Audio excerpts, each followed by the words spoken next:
Bismillahirrahmanirrahim. Assalamualaikum warahmatullahi wabarakatuh. Alhamdulillahi ala ihsani wa syukru lahu ala taufiqihi wa amtinani wa asyhadu an la ilaha illallah wahdahu la syarika lahu ta'ziman li sya'nihi wa asyhadu anna Muhammadan abduhu wa rasuluhu da'ila ridwanihi. Allahumma shalli alaihi wa ala alihi wa ashabihi wa ikhwani. Para ikhwan, para akhwat, para mirsa yang dirahmati Allah Subhanahu wa taala, majelis taklim Qalbun Salim yang dimuliakan oleh Allah Subhanahu wa taala.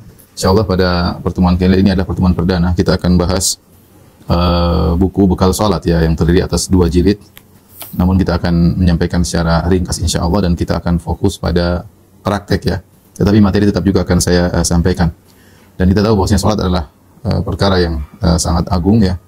Oleh karenanya perkataan indah dari Al-Imam Ibnu Qayyim rahimahullahu taala dalam kitabnya Al-Fawaid, beliau berkata, lil abdi baina yadayillahi mauqifan. Seorang hamba ya, di hadapan Allah ada 2 kondisi ya. Mauqifun baina yadayhi fi salat. Ya, seorang hamba di hadapan Allah dalam 2 kondisi. Kondisi yang pertama, mauqifun baina yadayhi fi salat, yaitu dia berada di hadapan Allah ketika salat. Yang kedua, mauqifun baina yadayhi yauma liqa'ihi. Yang kedua, dia berada di hadapan Allah tatkala hari kiamat, tatkala bertemu dengan Allah secara langsung. Faman qama bihaqqil mauqifil awwal hawana alaihi al-mauqifil akhar. Ya. Barang siapa yang dia pada kondisi yang pertama dia benar-benar menunaikannya dengan baik, yaitu ketika sedang salat di hadapan Allah Subhanahu wa taala, maka Allah akan mudahkan baginya kondisi yang kedua ketika di akhirat. Ya, akan mudah baginya tatkala di padang mahsyar, akan mudah baginya tatkala dihisab oleh Allah Subhanahu wa taala, ya, dan seterusnya. Wa man istahana bihadzal mauqif wa lam yuwaffihi haqqahu syaddada alaihi dzalikal mauqif. Barang siapa yang menganggap remeh ya mauqif yang pertama, kondisi yang pertama, yaitu menganggap remeh salat ketika dia berhadapan di hadapan Allah Subhanahu wa taala, dia tidak tunaikan haknya, maka Allah akan menyulitkan dia pada kondisi yang kedua ya. Pada kondisi yang kedua. Qala ta'ala, Allah berfirman, wa minal laili fasjud lahu wasabbihu lailan tawila. Allah berfirman, maka di sebagian malam sujudlah kepadanya dan bertasbihlah kepadanya dengan waktu yang panjang. Inna haula'i yuhibbunal ajilah. Mereka itu yang enggan salat adalah orang-orang yang menyukai perkara yang disegerakan, itu dunia. Wa yadharuna wara'ahum yawman tsaqila, dan mereka meninggalkan di belakang mereka nanti ya hari yang berat, hari yang berat. Ini dalil disampaikan oleh Ibnu Qayyim rahimahullah taala. Maka barang siapa yang sujud kepada Allah Subhanahu wa taala terutama di malam hari ya, dia konsentrasi ketika salat di hadapan Allah di dunia, maka nanti di akhirat al-jaza' min jinsil amal, dia konsentrasi ketika berhadapan dengan Allah di dunia, maka di akhirat dia akan dimudahkan berhadapan dengan Allah di padang mahsyar ketika dihisab dan seterusnya. Dari sini kita tahu bahwasanya ibadah salat adalah ibadah yang agung yang kita harus konsentrasi ya untuk bisa melaksanakannya dengan baik ya. Baik, insyaallah pada kesempatan kali ini kita masih pada bab pertama dan kemudian juga bab kedua. Yang pertama mengenai muqaddimah, yang kedua mengenai bersuci ya. Kita akan sampaikan praktek tentang wudu, kemudian mandi dan tayamum secara ringkas. Tapi sebelumnya saya ingin menyampaikan sedikit perkara ya, yang berkaitan dengan muqaddimah. Sebagai pengingat saja, nanti antum kalau ingin memperdalam tinggal baca buku bekal salat. Bagi yang tidak punya buku, ya qadarullah bukunya sudah habis ya. Kalau yang tidak punya buku, maka bisa mendownload aplikasi bekal Islam, karena di situ juga ada aplikasi bekal salat yang isinya sama dengan apa yang ada di buku insyaallah taala. Baik. Kita akan pertama adalah muqaddimah ya. Muqaddimah, dalam muqaddimah saya ada membahas beberapa permasalahan ya, di antaranya adalah masalah sejarah salat ya. Ya, kemudian setelah itu ada masalah keutamaan salat.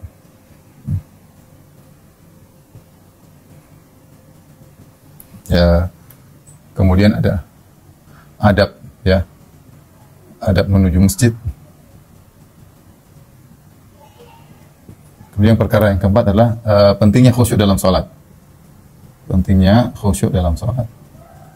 Ya, ini bab yang pertama. Bab kedua baru kita akan bahas masalah taharah.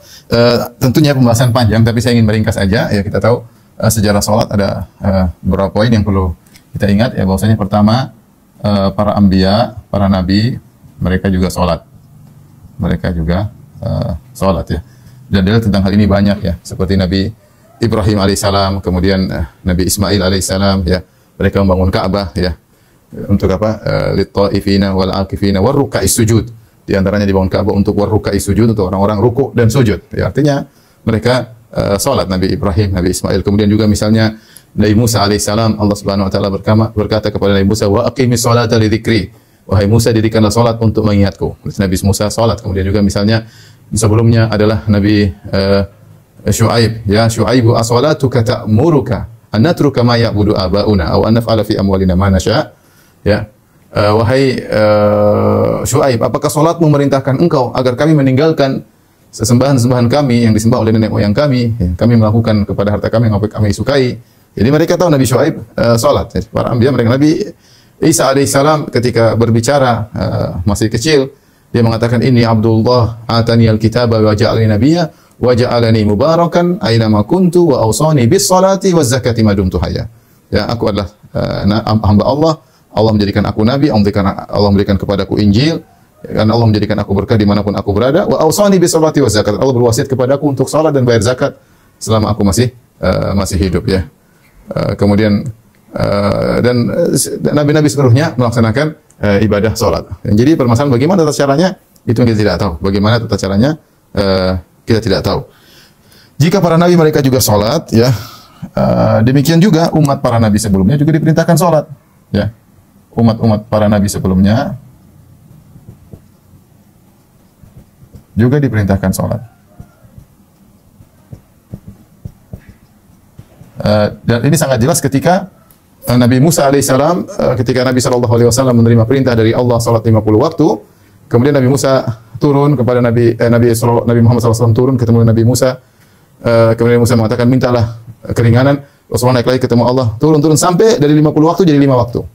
Ya, setelah sampai 5 waktu, kemudian Nabi Musa masih suruh lagi, ya Muhammad minta keringanan lagi, ya, kepada Allah Subhanahu wa taala. Fa inni qad rawattu qaumi adana min dzalik. Aku telah menyuruh umatku untuk sholat lebih sedikit daripada 5 waktu. Lebih sedikit 5 waktu mereka tidak melaksanakan.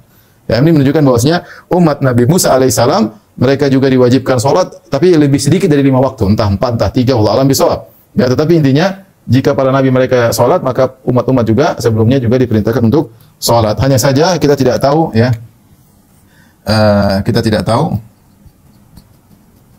ya, kaifiyatnya. Kemudian berapa kalinya sehari? Berapa kali sehari kita tidak tahu, ya. Tapi kita tahu mereka sholat. Seperti Rahib Juraij, ya, seperti dalam hadis yang masyhur, ya, yang dia punya sauma'ah, tempat kuil yang dia selalu sholat di situ, dari Juraij, dari orang yang soleh dari Bani Israel. Kemudian adapun sholat berkaitan dengan Nabi Shallallahu Alaihi Wasallam, ya, sholatnya umat Muhammad SAW. Muhammad sallallahu alaihi wasallam.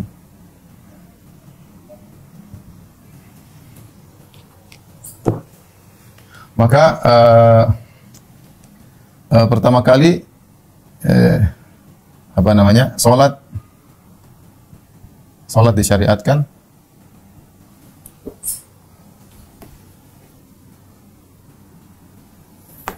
yaitu salat, ya, dikerjakan, ya, tanpa kita ketahui bagaimananya, ya. Ketahui berapa waktunya, berapa kali sehari. Namun kata sebagian ulama seperti Hajar rahimahullah, sebelum salat 5 waktu, kata Ibnu Hajar, adalah 2 kali sehari. Sebagian ulama mengatakan 2 kali sehari. Ini awalnya, ya, pada awalnya. Kemudian setelah itu diwajibkan sholat malam. Sholat malam ini berlaku sampai setahun, ya, dengan berlaku setahun. Ini tentu ada perbedaan pendapat juga, tapi pendapat yang dipilih oleh sebagian ulama berlaku setahun, ya. Sebagaimana dalam surat Al-Muzammil, ya ayyuhal muzammilu qumil laila illa qalila nisfahu aw inqus minhu qalila wa zid alaihi wa rattil Qur'ana tartila. Kemudian baru terakhir diwajibkan sholat 5 waktu.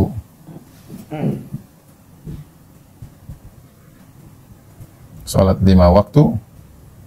Kapan? Ketika Isra Mi'raj. Ketika Isra Mi'raj. Kapannya wallahu alam bisawab, ya.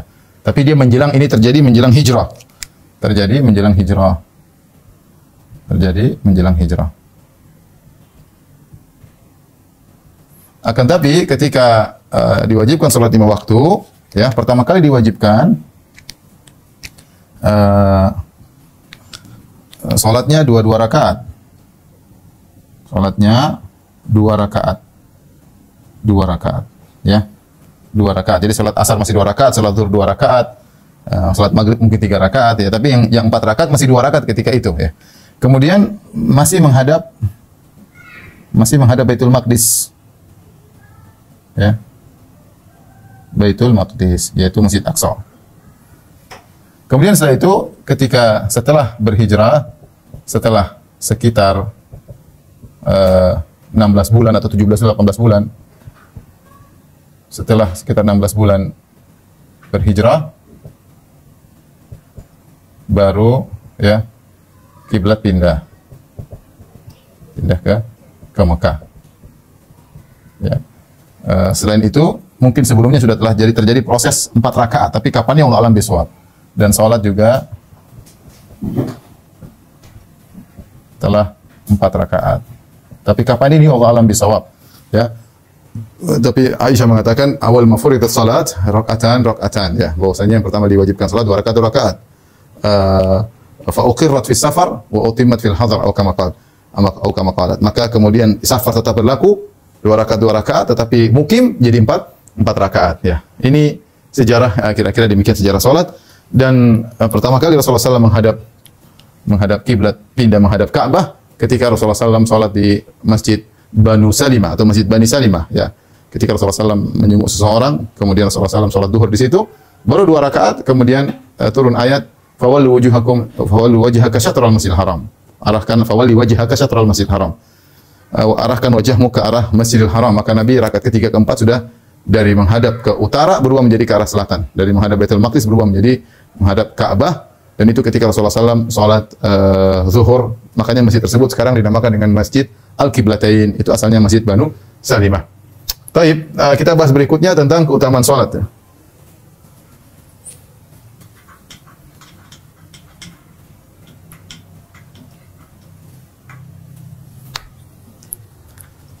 Keutamaan salat sangat banyak, ya.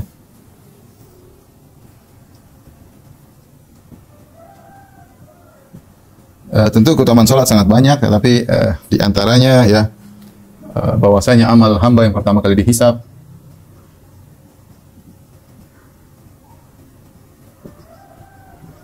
adalah salat, ya. Adalah salat. Salat adalah tiang agama dan lain-lain. Di antaranya yang saya ingin sampaikan, bahwasanya kata Nabi SAW, was-salatu nur, was-salatu nurun. Salat adalah cahaya, ya. Salat adalah cahaya. Para ulama berselisih apa makna cahaya di sini, ya. Namun yang benar, hadisnya umum, maka cahaya di sini, ya, mencakup cahaya di dunia, ya. Kata dalam satu hadisnya maudhu, hadis palsu, tapi kata ulama maknanya benar. Man hasuna salatuhu bil lail, man kathura salatuhu bil lail hasuna wajhuhu fin nahar. Barang siapa yang malam hari sering salat malam, maka wajahnya indah ketika di siang hari, ya. Orang kalau banyak salat maka akan dipandang dengan enak, orang tidak curiga memandangnya, orang senang bertemu dengan dia, ya. Kemudian di antaranya pada wajahnya, ya. Kemudian di dunia juga apa? Sebagai petunjuk baginya. Petunjuk baginya.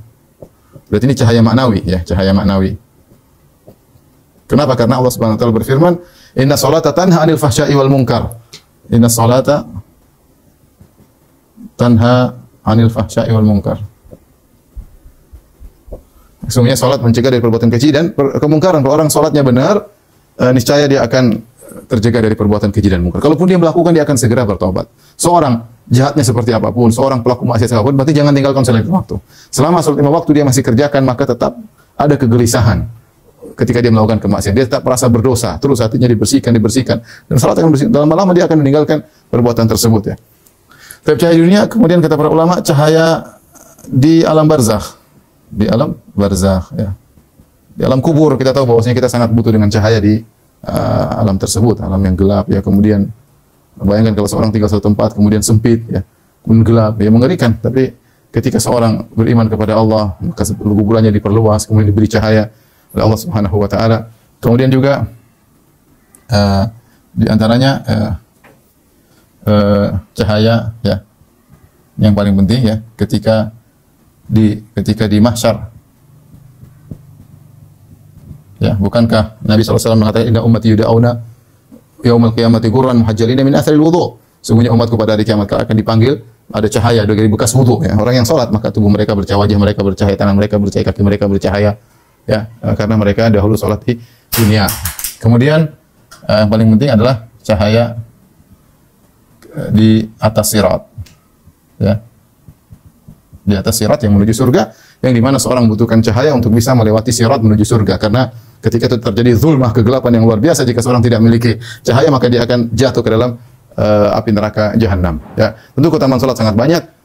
Dia tadi saya sebutkan perkataan Ibnu Qayyim rahimahullahu taala, bahwasanya kalau orang serius ketika mauqif baina yadayillah fi salat, jika dia benar-benar serius ketika salat, maka dia akan dimudahkan pada mauqif-mauqif yang lain, kondisi-kondisi yang lain di hari akhirat kelak. Tapi berikutnya berkaitan mukaddimah tentang adab, ya, adab menuju masjid. Ini terutama bagi lelaki, berlaku juga bagi wanita, tapi ini terutama bagi lelaki, adab menuju masjid. Banyak adab, ya, seperti pakaian khudzu zinatakum inda kulli masjid, pakai pakaian yang baik, ya, kemudian pakai wangi-wangian kita kalau kita ke masjid, kemudian di antaranya baca doa ketika masuk masjid, kemudian keluar masjid ketika baca doa juga, kemudian berwudu dari rumah, ya.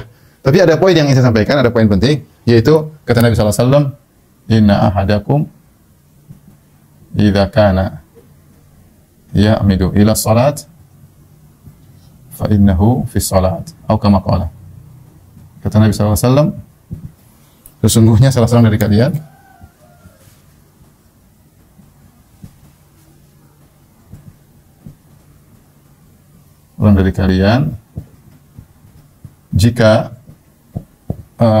jika menuju salat, berangkat menuju salat, sesungguhnya dia sedang salat.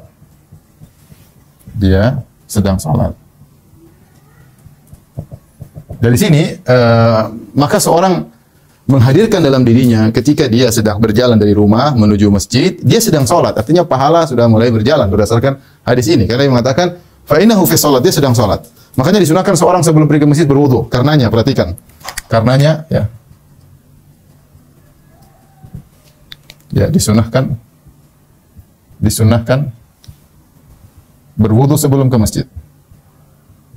Sebelum keluar dari rumah. Ya, karena dia sudah berjalan menuju masjid. Kemudian di antaranya adalah berjalan dengan tenang. Jangan tergesa-gesa. Tenang dan tidak tergesa-gesa. Kata Nabi sallallahu alaihi wasallam, idza ataitumu as-salata fa alaikumus sakinah. Jika kalian sedang berjalan menuju salat, maka tenanglah kalian, jangan terburu-buru. Ya, kalau kalian dapati sempurnakan, kalau enggak tinggal salat, ya. Jadi jangan terburu-buru. Kenapa? Kalian sedang salat. Bahkan yang menakjubkan juga bahwasanya dilarang bahasa Indonesia, menyela-nyela jari, ya. Dilarang menyela-nyela jari, tasbik. Dilarang at-tasbik, menyela-nyela jari. Meskipun belum salat, ya. At-tasbik.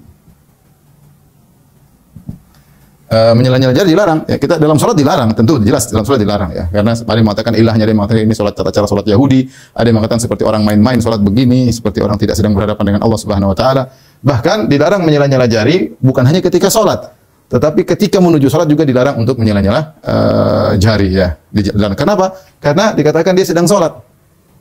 Fa innahu fi salat, dia sedang dalam kondisi apa? Salat, maka dilarang. Beda ketika selesai salat, boleh menyela-nyela jari. Rasulullah SAW ketika selesai salat, Rasulullah SAW syabbaka baina asabi', Rasulullah SAW menyela-nyela jari beliau. Kemudian yang penting juga adalah berdoa, ya.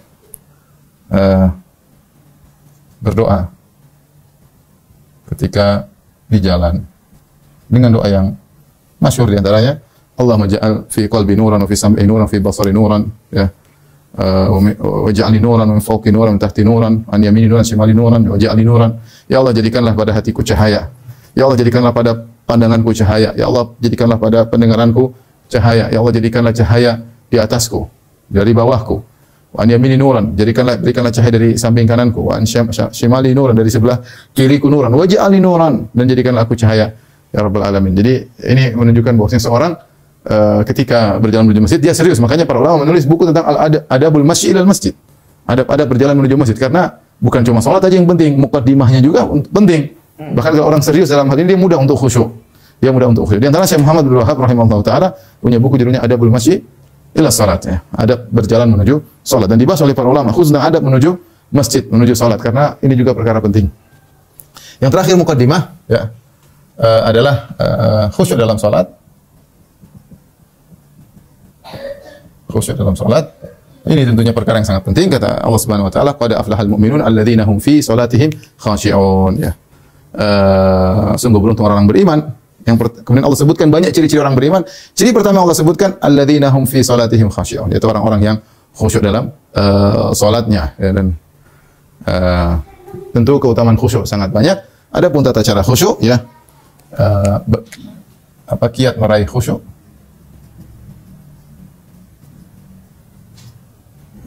Di antaranya apa? Beradab ketika menuju masjid. Ini penting untuk membantu kekhusyuan. Beradab menuju masjid, memahami apa yang diucapkan.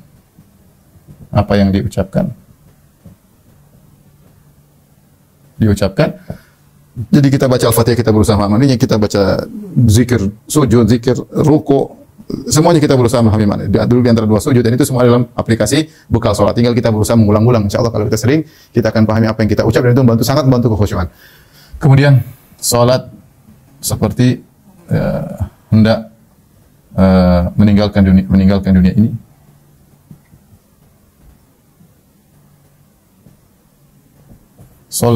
Salata muwaddi'in, kata Nabi SAW, sholli salata muwaddi'in, salatlah kalian seperti orang yang hendak meninggalkan dunia. Jadi orang serius. Bisa jadi salat ini salat yang terakhir, kita nggak tahu setelah ini kita terkena musibah, sakit, kecelakaan, kita nggak tahu. Ya, kena serangan jantung, wallahu alam bishawab. Tapi mumpung kita masih dikasih kesempatan salat, kita salat. Makanya para salaf dahulu kalau mereka tahu mereka akan dibunuh, mereka minta salat terlebih dahulu. Mereka sampai dijadikan sunnah, Kenapa? Karena ibadah yang paling agung sebelum kita bertemu dengan Allah, salat. Maka mereka meninggal, mereka minta mau dibunuh sama pemerintah yang zalim misalnya, atau mau dibunuh oleh musuh, dibunuh oleh orang kafir, maka mereka minta salat terlebih dahulu, ya. Jadi antara bentuk seorang berusaha untuk bertemu Allah, sebelum bertemu Allah dia salat terlebih dahulu. Kemudian di antara yang bentuk khusyuk adalah menghadirkan hati bahwa kita sedang bermunajat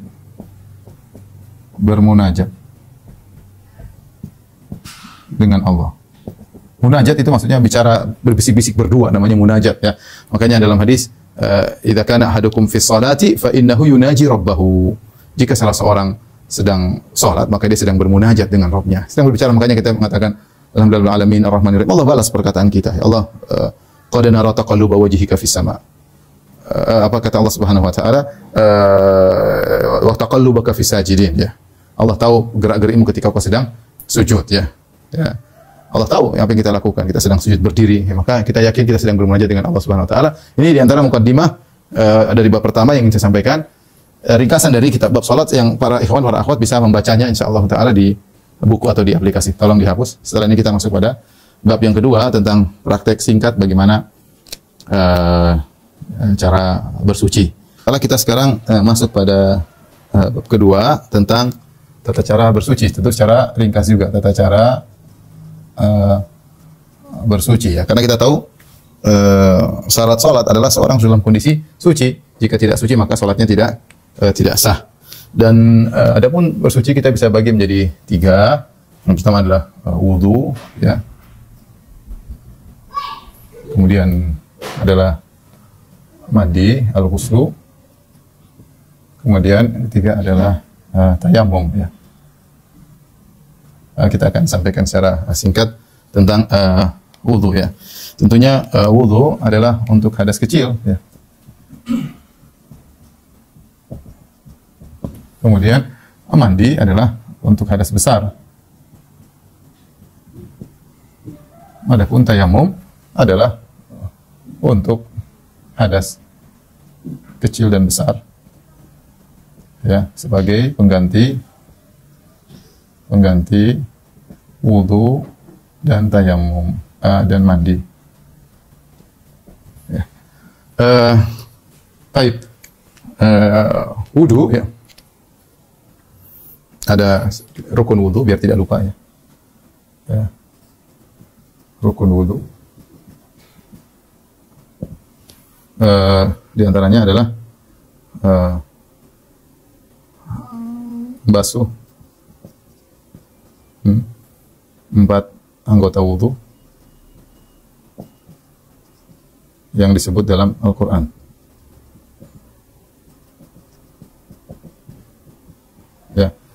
Ya, ini empat berarti apa? Mencuci tangan, mencuci wajah sudah satu. Kemudian yang kedua, mencuci kedua tangan. Kemudian yang ketiga, mengusap kepala. Yang keempat, mencuci kedua kaki. Ini di antara rukun wudu membasuh 4 ini, ya. Kemudian di antara rukun wudu adalah tertib. Tertib itu berurutan sesuai dengan dalam Al-Quran. Berurutan sesuai dengan Al-Quran. Urutan dalam Al-Quran. Ini saya sudah jelaskan panjang lebar dalam tafsir surat Al-Maidah ayat ke-6, ya. Yaitu aturannya sebagaimana dalam Al-Quran, yaitu wajah, kemudian tangan, kemudian kepala, baru kedua kaki. Wajah, kemudian tangan, kepala, kedua kaki. Kemudian di antara rukun wudu adalah al-muwalat, itu berkesinambungan.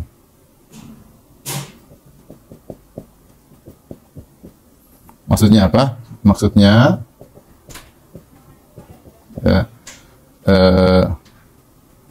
sebelum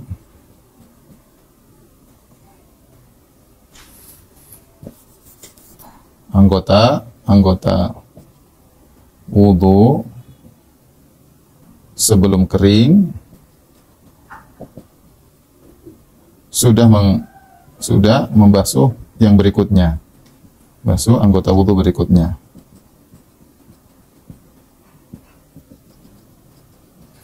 Anggota wudu berikutnya, ya. Sudah membasuh anggota wudu berikutnya. Artinya kalau saya misalnya mencuci wajah, contoh, terus ada telepon, saya bilang bismillah, saya cuci wajah, saya angkat telepon, ya. Misalnya angkat telepon mungkin 1 menit, 2 menit, 3 menit, wajah saya masih basah, saya bisa lanjutin langsung, tidak ada masalah. Tapi kalau saya bicara setengah jam, wajah sudah kering, ya saya harus ulang lagi dari awal. Karena disyaratkan wudu harus mualat, rukun wudu harus apa? Mualat, berkesinambungan. Rukun wudu. Kemudian ada pun sunnah-sunnah wudu sangat banyak, ya. Sunnah-sunnah wudu sangat banyak.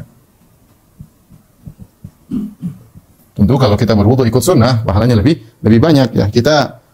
Tapi harus kita tahu mana yang rukun, yang tidak boleh ditinggalkan, mana yang boleh ditinggalkan, ataupun kalau ditinggalkan tidak membatalkan wudu. Ya, sunnah-sunnah wudu sangat banyak, di antaranya baca bismillah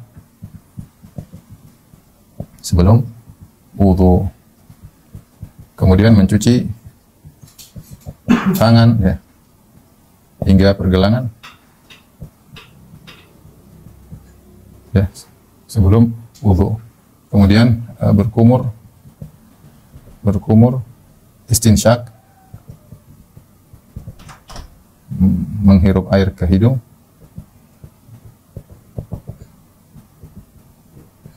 Kemudian istinsar yaitu mengeluarkan air dari hidung.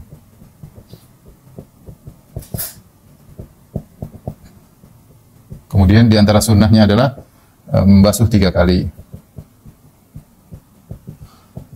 kecuali kepala, maka hanya sekali.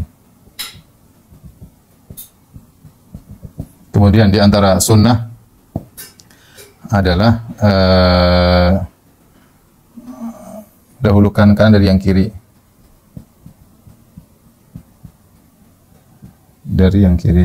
Seandainya ada orang berwudu, tangan kiri dulu baru tangan kanan, sah. Kaki kiri dulu kaki kanan, sah, ya. Tapi yang sunnahnya kanan dulu baru kiri, sebagaimana dalam hadis, ya. Kemudian yang berikutnya mengusap kedua telinga. Kemudian juga berdoa setelah berwudu.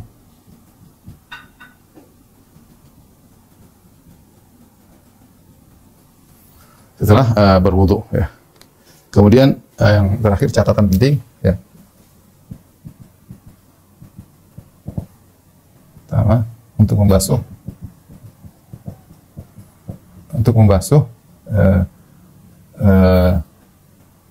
minimal air dijalankan di anggota tubuh. Jika digosok, maka lebih afdal. Ya. Maksud saya kalau kita wudu itu harus air di jalan. Ya. Adapun kalau orang wudu cuma semprot ke spray, maka tidak sah. Karena namanya goslu, mencuci itu air jalan. Ya. Apakah harus digosok ketika berwudu? Tidak harus, sunnah. Kalau bisa digosok lebih bagus. Tapi seandainya ada orang nyalain keran kemudian dia cuma gini aja, tanpa digosok, yang penting kena air semuanya, maka sah. Ada orang misalnya cuci kaki, dia cuma nyelupin kakinya, sah ya. Tapi kalau dia gosok itu lebih afdal ya. Dan ini pendapat jumhurnya. Kalau pendapat Malikiyah harus digosok ya, tapi yang benar tidak harus ya. Kemudian yang kedua, seluruh anggota wudu yang dibasuh harus terkena air. Kecuali kepala ya. Kepala, maka yang penting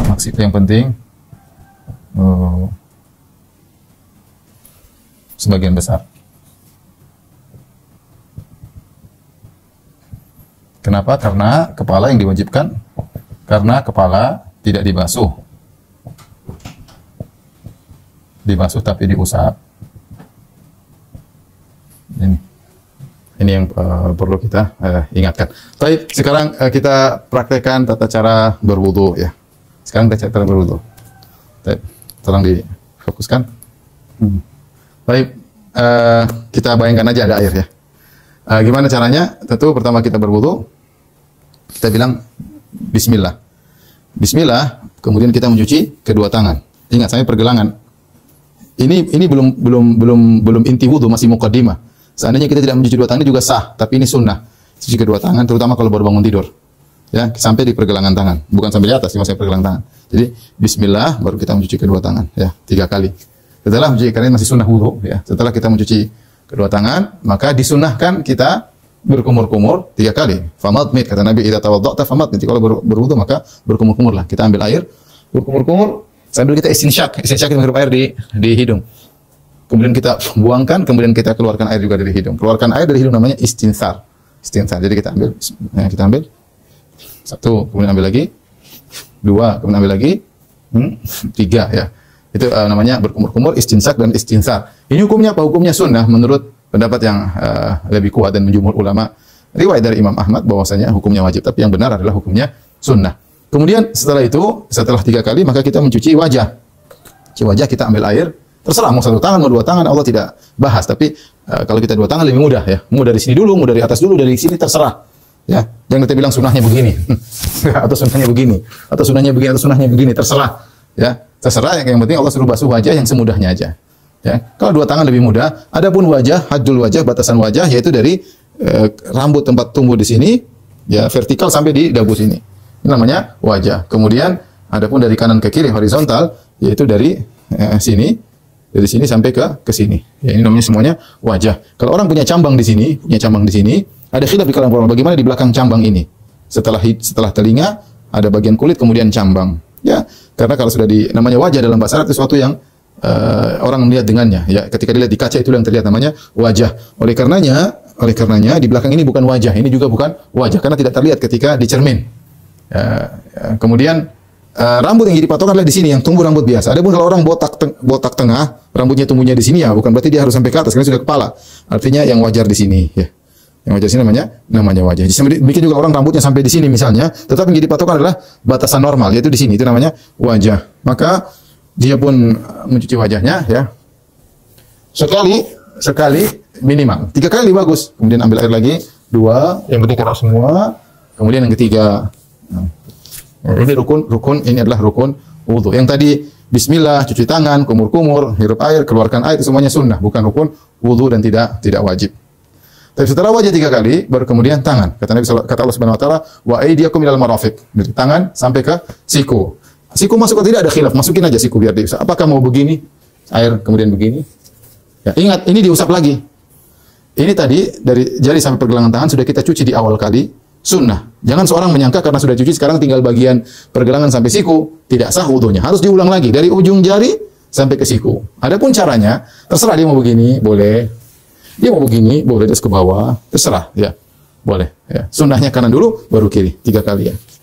Ustaz dia mau satu, terserah ya. Tapi ya sunnahnya kanan dulu 3 kali, baru kiri 3. Ada kalau seorang kiri dulu baru kanan, tetap sah, karena antara kanan dan kiri tidak diwajibkan tertib, tapi disunahkan kanan dulu, baru kemudian kiri dulu ya. Sampai di siku. Sebagian ulama berpendapat sampai ke atas dan ini, namun ada khilaf yang benar cuma sampai ke siku. Ya, ingat airnya dijalankan. Setelah itu baru kemudian kepala. Ya, untuk kepala perhatikan ada para ulama khilaf, ada yang mengatakan 1/4 kepala, ada yang mengatakan mayoritas kepala, ada yang mengatakan seluruh kepala. Yang benar adalah mayoritas kepala karena namanya usap tidak sama dengan mencuci. Kalau basuh semuanya harus kena air, kalau mengusap ini yang penting mengusap. Tangannya pun tidak bawa air, cuma sekedar basah. Dan ada 2 cara kita mengusap. Ini sunnahnya. Yang sunnahnya bagaimana? Sunnahnya kita muqaddami ra'sihi, kemudian tsumma dhahaba bihima ila qafah. Kemudian dibawa ke belakang sampai ke sebelum leher. Tsumma raddahuma ila haitsuma bada'a min. Kemudian dibalikkan lagi. Baru kemudian sunnahnya kedua telinga. Ya. Jadi saya ulangi dari awal. Segini, terus balik lagi. Ustaz, kalau cuma begini aja sekali, boleh, enggak ada masalah. Sudah terusap, tidak mesti dibalik. Kalau mau sunnahnya dua-dua, maju dari depan ke belakang, balik lagi, baru kemudian diusap. Seandainya sekali aja maka sudah sah. Kemudian cara kedua yang diajarkan oleh Nabi SAW, jika rambut tebal dan tidak ingin berhamburan, karena kalau balik begini rambut mungkin berhamburan, apalagi orang ke kantor ingin rambutnya tetap terjaga, maka boleh dia begini. Boleh dia cuma begini, dia sekali turun ke bawah, 1, sama dia begini. Jadi nggak usah ditarik balik, begini aja. Sudah cukup. Atau dia cuma gini-gini juga boleh. Yang penting semuanya kena usapan tangan. Jadi saya ulangi, ada 2 model. Pertama kita dari belakang, dari depan tarik ke belakang, balik lagi baru telinga. Atau yang agar rambut tidak berubah, maka kita boleh begini saja. Yang penting terusap ya. Itu untuk kepala. Ya, demikian. Ustaz, bagaimana kalau perempuan rambutnya panjang ya? Jangan ikut rambutnya, yang pakai kepala. Tidak perlu rambutnya dipegang terus nggak perlu ya. Setelah kepala, baru kemudian kita kaki ya.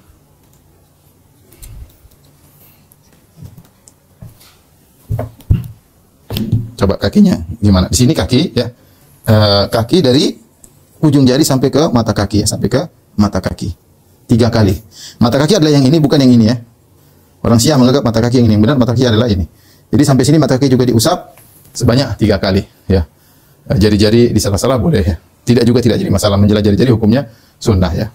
3 kanan, 3 kiri. Hati-hati mengenai tumit. Tumit sering tidak terkena air. Yang Nabi SAW mengatakan wailun lil aqabi minan nar. Sebagian orang buru-buru ternyata tumitnya tidak kena air. Jadi dia cuci kaki 3 kali, kaki kanan, kaki kiri 3 kali, kemudian dia baca doa asyhadu an la ilaha illallah wa la syarika lahu wa asyhadu anna muhammadan abduhu wa rasuluh. Allahumma ja'alni minat tawwabin wa ja'alni minal mutatahhirin ya. Sunnahnya tidak harus mengangkat tangan karena tidak ada dalilnya. Maka selesai dari tata cara berwudu. Baik. Selanjutnya kita bicara tentang mandi. Ya. Mandi besar ada 2 model ya. Pertama mandi yujzi atau minimal sah. Kemudian mandi yang sunnah, mandi yang maksimal yaitu sunnah. Sunnah dikerjakan.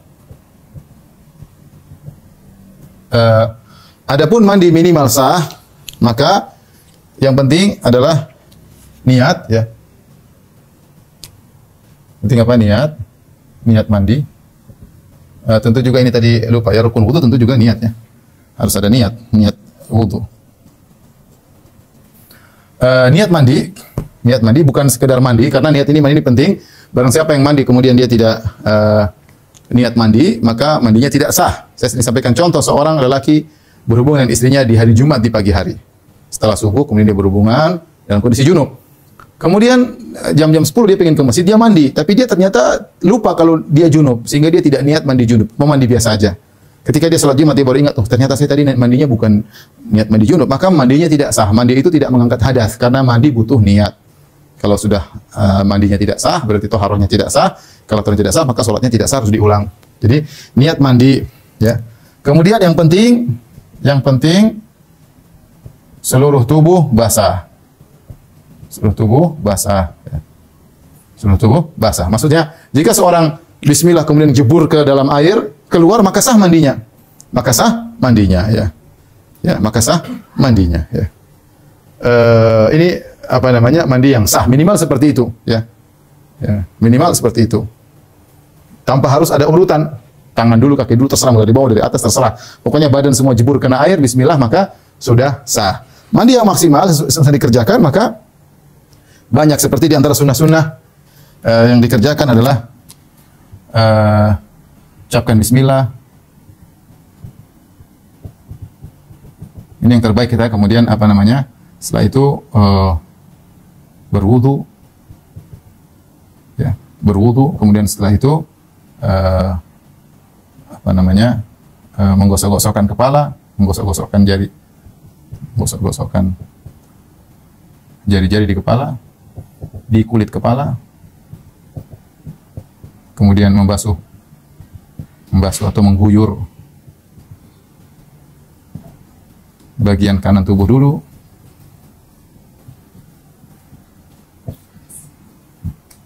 Ya, jadi ini kalau kemudian jangan lupa ada juga apa? Berkumur-kumur,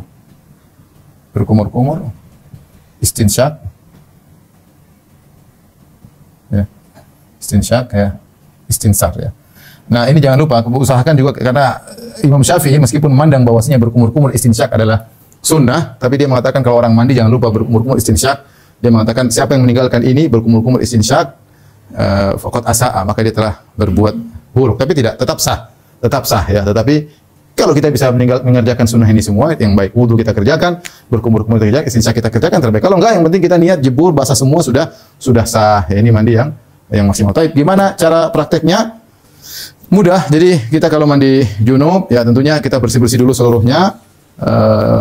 Ada kotoran-kotoran kita bersihkan. Kalau masih ada air mani yang menempel di tubuh kita bersihkan, kemaluan kita bersihkan. Setelah itu kemudian kita berwudu. Berwudu seperti mau sholat. Seperti wudu yang tadi kita jelaskan, berkumur-kumur, istinsyak. Kemudian ada dua pendapat, apakah kaki dibersihkan atau tidak langsung atau nanti setelah mandi. Boleh dua-duanya. Yang lebih mudah kita wudu selesai semua, kaki semua sudah bersih, baru kemudian kita mandi, ya. Kita ambil air kemudian kita gosok-gosokkan kedua tangan di kepala, ya, supaya kulit kepala semua kena. Ustaz, bagaimana dengan orang yang wanita yang memiliki kuncir atau kepang? Selama airnya masih mengenai kulit kepala maka tidak harus dilepas. Ini mau lepas boleh tapi tidak dikatakan wajib, ya. Kecuali kalau dia kepangnya sangat ini sampai air tidak bisa masuk di sampai kulit kepalanya, maka harus dilepas. Tapi selama air masih bisa masuk di kulit kepala, tidak harus melepas kondek. Tidak harus melepas kondek. Ingat, wanita tidak harus melepas kondek, ya. Tapi yang penting harus sudah masuk di kulit kepala, ya. Kecuali kondeknya sangat padat, mungkin pakai mur, pakai apa sehingga nggak bisa dibuka, sehingga akhirnya kulit kepala ketahan dan bisa kena air, itu maka harus dibuka dalam kondisi demikian. Tapi kalau tidak, maka tidak. Kalau air bisa kena, maka tidak harus, ya. Kita kesini ini kemudian kita guyur badan sebelah kanan, ya. Kemudian 3 kali, sebelah kiri 3 kali, kemudian kita guyur badan seluruhnya 3 kali. Setelah itu selesai, ya. Jadi mandi junub demikian, sederhana, ya. Taib. Yang terakhir tayamum. Tayamum ini adalah pengganti wudu dan mandi. Tentu syarat-syaratnya sudah kita jelaskan. Orang cari air tidak dapat, atau dia ada air tapi dia tidak bisa menggunakan air karena sakit dan berbagai macam uzur. Ya, intinya dia tayamum. Adapun tayamum maka cuma caranya ini yang minimal, atau yang sunnahnya bismillah, kemudian kita mengukulkan tangan di sumber tanah sekali, kemudian kita usap punggung kanan sebelah kanan, punggung kiri sebelah kiri, kemudian wajah sekali saja sudah cukup, ya. Semuanya sekali-sekali, ya. Ini pun mukulnya sekali. Kalau banyak debunya kita bersihkan atau kita tiup, karena kita bukan ingin mengotori wajah kita, ya. Tapi yang penting ada syarat, yang penting syaratnya ada debunya, ya. Kita pukul bismillah. Kalau banyak debu kita bersihkan, kemudian kita gosok sekali, kemudian wajah sekali, ya. Sudah cukup. Atau bisa wajah dulu. Ini ada 2 riwayat, ada tangan dulu, ada wajah dulu. Dalam Al-Quran wajah dulu baru tangan. Intinya kata para ulama, tertib antara wajah dan tangan tidak wajib. Boleh wajah dulu, boleh tangan dulu. Bisa kita bismillah, kemudian kita wajah dulu, baru kemudian selesai. Itu cara tayamum, ya, cara tayamum sederhana seperti itu, maka seorang sudah dengan tayamum dia bisa menggantikan wudu dan bisa juga menggantikan mandi junub. Adapun perincian bisa baca di buku kitab bekal salat. Inilah yang mau saya sampaikan pada kesempatan kali ini. Insyaallah pada pertemuan berikut kita akan bahas tentang tata cara salat dengan fikihnya insyaallah taala. Demikian saja kajian kita, insyaallah kita bisa ketemu lagi bismillah taala masuk dalam pembahasan praktek salat insyaallah taala. Kurang lebih saya mohon maaf. Wabillahi taufiq wal hidayah. Assalamualaikum warahmatullahi wabarakatuh. Waalaikumsalam.